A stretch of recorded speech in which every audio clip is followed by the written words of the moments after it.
Oi, meus amores, tudo bem com vocês? Quem lembra do nosso projeto?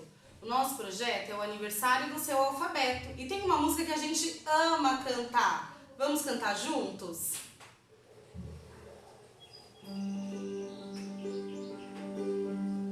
Quero aprender a ler, quero aprender a escrever.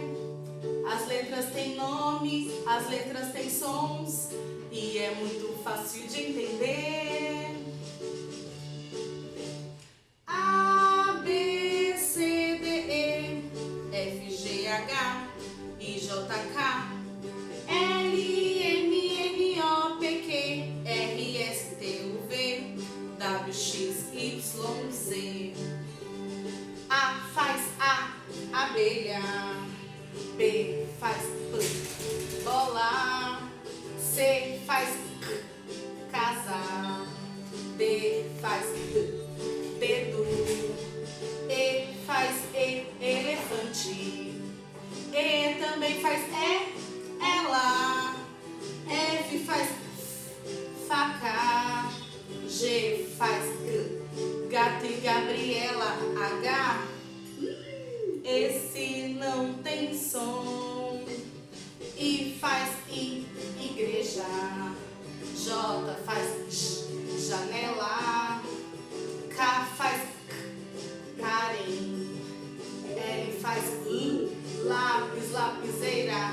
M faz M, mala. N faz N, neve. O faz O, olho.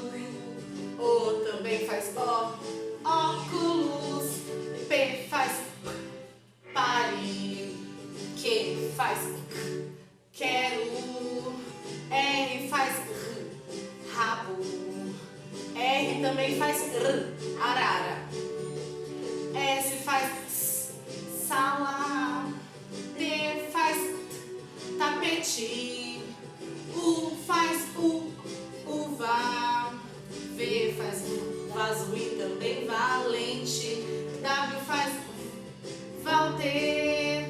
X faz X, xícara.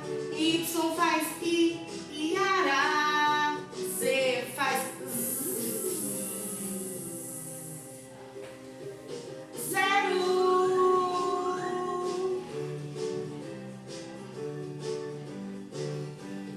Essas são as letras que você aprendeu. Todas elas falam igualzinho a você e eu. Igualzinho a você e eu. Igualzinho a você e eu. Igualzinho a você e eu. E aí, gostaram da nossa música? Ensina pra mamãe e pro papai, tá bom? Depois vocês me contem como foi. Um beijo, tchau!